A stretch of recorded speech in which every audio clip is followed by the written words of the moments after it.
Hello friends, सभी को नमस्कार। Welcome back to my YouTube channel. साथियों, आज की इस वीडियो में मैं आपके समक्ष एक शिक्षण योजना लेकर आया हूँ। यह शिक्षण योजना कक्षा 7 विषय विज्ञान की है, जिसका टॉपिक है पाठ 9 जंतुओं एवं पौधों में परिवहन।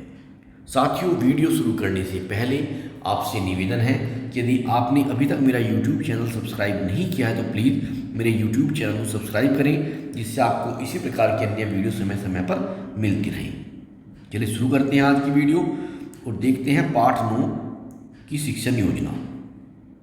साथियों, यह शिक्षण योजना 2 भागों में बनाई गई है। यह भाग 2 है।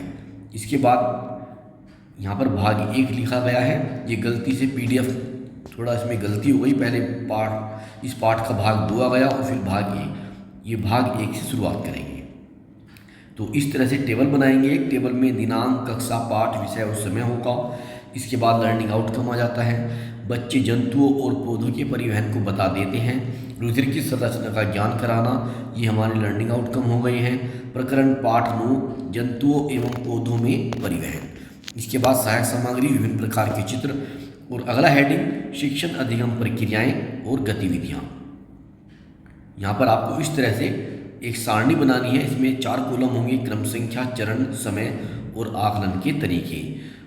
तो यहाँ पर पहला स्टेप आता है शिक्षण के प्रारंभ में। इसका समय होगा 5 मिनट और आकलन का तरीका प्रश्नोत्तर के द्वारा सहभागिता के अवलोकन से।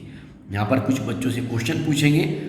नंबर 1, सांस लेने पर कौन सी गैस शरीर में प्रवेश करती है? नंबर 2, ऑक्सीजन का हमारे शरीर में क्या कार्य है? नंबर 3, भोजन के जारन से कौन सी गैस बनती है? नंबर 4, गैसों का संवहन शरीर में कैसे होता है? उक्त प्रश्नों के उत्तर को बोर्ड पर लिखेंगे और समेकन करके जंतुओं में परिवहन तंत्र की शुरुआत करेंगे। इसके बाद अगला स्टेप शिक्षण के दौरान। इसका समय 25 मिनट। शिक्षक परिसंचरण, हृदय ही काट, परिसंचरण तंत्र की व्यवस्था और रुधिर परिसंचरण फ्लो चार्ट की समझ बोर्ड पर चित्र बनाकर स्पष्ट करेंगे। बच्चों द्वारा चित्र बनाते समय शिक्षक उनके द्वारा बनाए गए चित्र को बनाने में सहायता करेंगे और समझ बनाने के लिए चर्चा करेंगे। शिक्षक रुधिर वाहिनियाँ के चित्र एवं वीडियो को स्पष्ट करेंगे। इसके बाद अगला स्टेप शिक्षण के अंत में। इसका समय 5 मिनट और आकलन का तरीका प्रदत्त कार्य का अवलोकन करेंगे। बच्चों के द्वारा बनाए गए चित्रों को जांचेंगे और आवश्यक मदद करेंगे। बच्चों को गृह कार्य देंगे। नंबर 1, हृदय का चित्र बनाकर उसका नामांकन करें। इसके बाद शिक्षक योजना पर शिक्षक का स्वयं आकलन। ये हमारा पहला भाग था। अब इसके बाद हम आपको भाग 2 दिखाते हैं। भाग 2, तो यहाँ पर लर्निंग आउटकम लिखेंगे इसी प्रकार। पहला लर्निंग आउटकम, बच्चे रुधिर कणिकाओं के नाम, विशेषताएं तथा उनके कार्य बता देते हैं। नंबर 2, बच्चे रुधिर जमने की प्रक्रिया को बता लेते हैं। नंबर 3, बच्चे सर्वदाता एवं सर्वग्राही रुधिर वर्गों का नाम बता लेते हैं।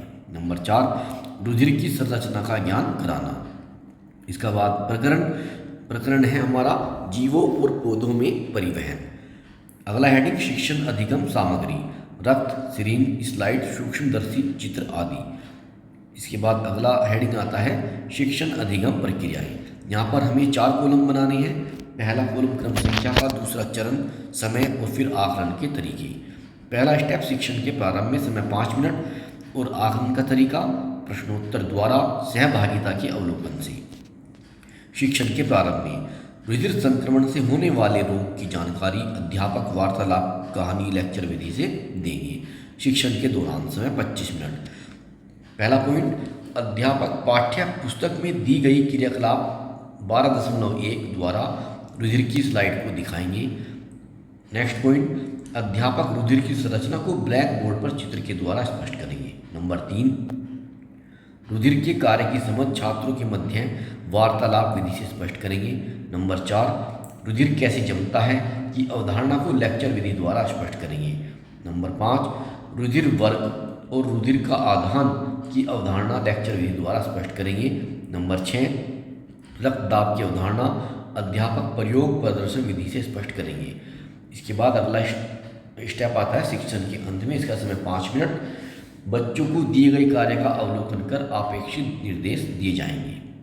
इसके बाद गृह कार्य, रक्त के क्या कार्य होते हैं, रक्त के जमने के क्या लाभ होते हैं, रक्त वर्ग व रक्त का आधान क्यों महत्वपूर्ण है, रक्तदाब क्या है, इसके बाद शिक्षक योजना पर शिक्षक का स्वयं आकलन। तो साथियों यह थी शिक्षण योजना। आशा करता हूँ आपको पसंद आएगी। वीडियो को लाइक करें, शेयर करें, साथ ही यूट्यूब चैनल को सब्सक्राइब करना न भूलें। धन्यवाद।